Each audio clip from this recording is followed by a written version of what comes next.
कहानी के दूसरे भाग में आपने सुना कि मुंह दिखाई की रस्म पूरी होने के बाद सुनैना के मायके वाले उसे लेकर घर चले जाते हैं। घर जाते ही सुनैना अपनी जॉब पर चली जाती है। जिस कंपनी में सुनैना जॉब करती है उस कंपनी का सुपरवाइज़र सुनैना के पति यानी टोरिया खानदान के वारिस रोहन का चचेरा भाई था, जिसकी सुनैना पर पहले से ही बुरी नज़र थी। इधर रोहन 5 साल पहले सुनैना जिस होटल में कॉल गर्ल के रूप में मिली थी, उस रात की सुनैना की सच्चाई जानने के लिए उस दिन लड़कियों को भेजने वाली दलाल से पूछताछ करके यह मालूम कर लेता है कि सुनैना बेकसूर है। अब आगे सुनैना के मायके में 2 दिन बाद सुनैना के ससुराल वाले सुनैना को विदा कराने के लिए आते हैं। सुनैना चुपचाप ससुराल चली जाती है, लेकिन रोहन सुनैना से ठीक से बात नहीं करता है। सुनैना और रोहन दोनों अलग अलग ही सोते हैं। नैना नाश्ता बना करके कमरे में लाती है और रोहन नहाने के लिए बाथरूम में गया होता है। रोहन भूल जाता है कि अब उसके कमरे में उसके अलावा उसकी पत्नी भी रहती है, इसलिए रोहन बिना कपड़ों के ही बाथरूम से निकलकर कमरे में आ जाता है। सुनैना रोहन को बिना कपड़ों के देखकर घबरा जाती है और कमरे से बाहर चली जाती है। इधर रोहन भी शर्मा जाता है। अब दोनों एक दूसरे के आमने सामने आना नहीं चाहते थे। इधर रोहन का चचेरा भाई यह पता लगा लेता है कि रोहन 5 साल पहले होटल में जो लड़कियां मंगवाई गई थी उनके बारे में छानबीन कर रहा है, इसलिए रोहन का चचेरा भाई इसके बारे में पता लगवाता है और उसे सुनैना के बारे में उस रात कॉल गर्ल बनने के बारे में पता चलता है। उसका शैतानी दिमाग कुछ सोचने लगता है और वह रोहन के घर सुनैना से मिलने जाता है। सुनैना किचन में काम कर रही थी। घर के सारे लोग अपने अपने कमरे में होते हैं। रोहन का चचेरा भाई सुनैना के पास जाता है और कहता है, वाह भाभी, टोरिया खानदान का चांद रसोई में।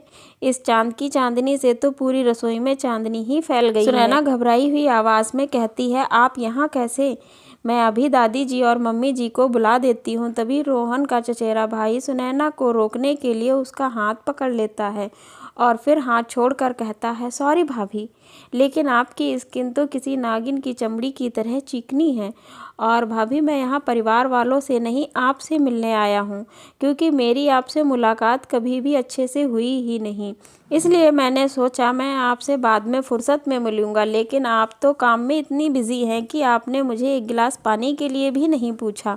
चलिए कोई बात नहीं, मैं ही आपको कॉफ़ी के लिए पूछ लेता हूँ। कल शाम 4 बजे हमारी कंपनी के पास वाले रेस्टोरेंट में आ जाना कॉफ़ी पीने के लिए भाभी जी। तभी सुनैना कहती है, नहीं, मुझे कोई कॉफ़ी नहीं पीनी। सुनैना का चचेरा देवर कहता है, कॉफ़ी तो आपको पीनी ही पड़ेगी। जब आप आधी रात को होटल में जा सकती हैं तो ये तो दिन में 1 कप कॉफ़ी पीने की ही बात है। अगर आप नहीं आए तो मैं घर वालों को बता दूंगा कि आपने 5 साल पहले 50,000 रुपये के लिए एक होटल में रात बिताई थी, इसलिए आप कल टाइम पर आ जाना। 50,000 रुपये और होटल की बात सुनकर सुनैना के तो होश ही उड़ गए। सुनैना आश्चर्यचकित नज़रों से देखती रह जाती है। सुनैना दूसरे दिन शाम को 4 बजे रोहन के चचेरे भाई से मिलने के लिए उसी जगह पर कॉफ़ी पीने पहुंच जाती है। जहां पहुंचते ही अपने देवर से कहती है, जो कहना है जल्दी कहो, मुझे अभी घर वापस जाना है। तो सुनैना का चचेरा देवर कहता है, इतनी भी जल्दी क्या है भाभी जी, अभी तो आई हो, चली जाना। रोहन का चचेरा भाई सुनैना से कहता है, मुझे आपसे ज़्यादा कुछ नहीं चाहिए। मैं चाहता हूँ जिस कंपनी में आप जॉब करती हैं वह कंपनी मेरे नाम हो जाए। इसके लिए आपको मेरी मदद करनी पड़ेगी। अपने पति को धोखा देना पड़ेगा। मुझे आपके पति के साइन चाहिए और वह आप मुझे ला कर दोगी, नहीं तो मैं आपके कॉल गर्ल वाली बात पूरे टोरिया खानदान को बता दूंगा। सुनैना घबरा जाती है, वह कोई जवाब नहीं दे पा रही थी। तभी सुनैना कहती है, मैं ऐसा नहीं कर सकती। मेरे पति और मेरी शादी सिर्फ घर वालों की मर्जी से हुई है। हमारे बीच अभी कुछ भी सही नहीं है, इसलिए मैं यह काम नहीं कर सकती हूँ। तभी रोहन का चचेरा भाई सुनैना से कहता है, यह तो और भी अच्छी बात है। पहले आप मुझे साइन करवा के देंगे, बाद में आप रोहन को डिवोर्स देकर मुझसे शादी करनी होगी। सुनैना गुस्से में खड़ी हो जाती है और कहती है, तुम पागल हो गए हो? तुमने सोच भी कैसे लिया कि मैं यह सब करूंगी? मैं यह बिल्कुल भी नहीं करूंगी। तभी रोहन का चचेरा भाई सुनैना का हाथ पकड़कर उसे कुर्सी पर बिठा कर कहता है, तुम मेरी शराफत का नाजायज़ फ़ायदा उठा रही हो। और वह कुर्सी के पीछे की तरफ आता हुआ सुनैना के कानों में कहता है, बहुत कुछ कर सकता हूँ मैं, इसलिए मेरी बात सिर्फ ध्यान से सुनो और जैसा कह रहा हूँ वैसा ही करो। सुनैना वहाँ से गुस्से में उठकर चली जाती है। इधर रोहन के परिवार वाले रोहन को बुलाकर कहते हैं कि तुम अपने हनीमून के लिए बहू को कहीं बाहर लेकर जाओ। रोहन बात को टालते हुए कहता है, मैं शादी आपकी मर्जी से कर ली है, लेकिन मैं हनीमून अपनी मर्जी से जाऊंगा और मेरी मर्जी अभी नहीं है। रोहन अपने कमरे में चला जाता है। कमरे में सुनैना पहले से ही बैठी होती है और वह रोहन के चचेरे भाई यानी अपने देवर की कही हुई बातों को सोच रही थी। तभी लाइट चली जाती है और बारिश का मौसम होता है, इस वजह से बिजली चमक रही होती है। बिजली की आवाज़ सुनकर सुनैना डर जाती है।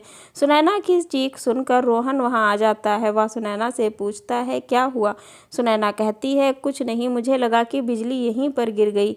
अब दोनों एक ही कमरे में बैठे हुए थे, लेकिन दोनों एक दूसरे से कोई बात नहीं कर रहे थे।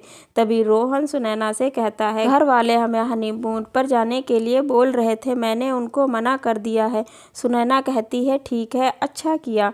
दूसरे दिन सुनैना अपनी जॉब पर फिर से जाती है तो टोरिया खानदान के सभी लोग सुनैना को मना कर देते हैं। अब तुम्हें जॉब करने की क्या ज़रूरत है? तो सुनैना घर वालों को समझाते हुए कहती है, अब तो मुझे और भी ज़्यादा ज़रूरत है, क्योंकि आखिर वह कंपनी भी तो अपनी ही है। अगर मैं वहाँ काम नहीं करूँगी तो मुझे कैसे जान पाऊँगी कंपनी के तौर तरीके और काम करने का तरीका क्या होता है।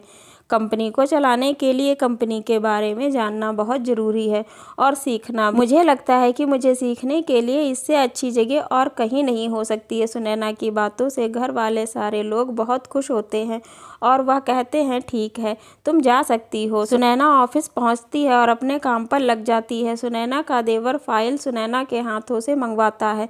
सुनैना फाइल लेकर अंदर जाती है। तभी सुनैना का देवर कहता है, क्या बात है भाभी, मुझे पता नहीं था कि आप हर वक्त मेरे इतने करीब रहोगी। सुनैना का देवर सुनैना के हाथों से फाइल लेता हुआ सुनैना के हाथों को छूता है और बहुत ही कातिल भरी नज़रों से देखता है। तभी सुनैना अपने देवर से कहती है, यहाँ आप मेरे बॉस हैं, मैं आपकी एम्प्लॉई।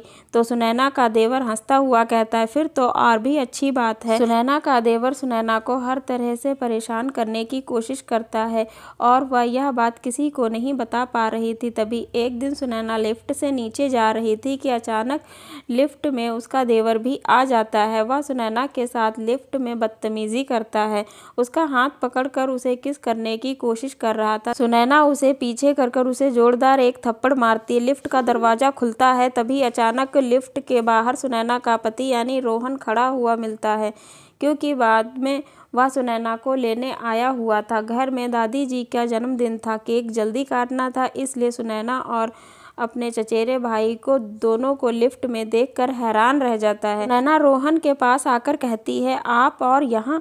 रोहन बताता है, हाँ, आज दादी जी का जन्मदिन है, इसलिए मैं तुम्हें लेने आया हूँ। चलो, हमें टाइम पर घर पहुँचना है। रोहन सुनैना को लेकर घर जा रहा था और सुनैना से पूछता है, तुम्हारे और तुम्हारे बॉस के बीच में सब कुछ ठीक है ना? सुनैना लड़खड़ाती हुई आवाज़ में कहती, हाँ, सब ठीक है। सुनैना मन ही मन सोच रही थी कि मैं सब सच बताऊँ या ना बताऊँ।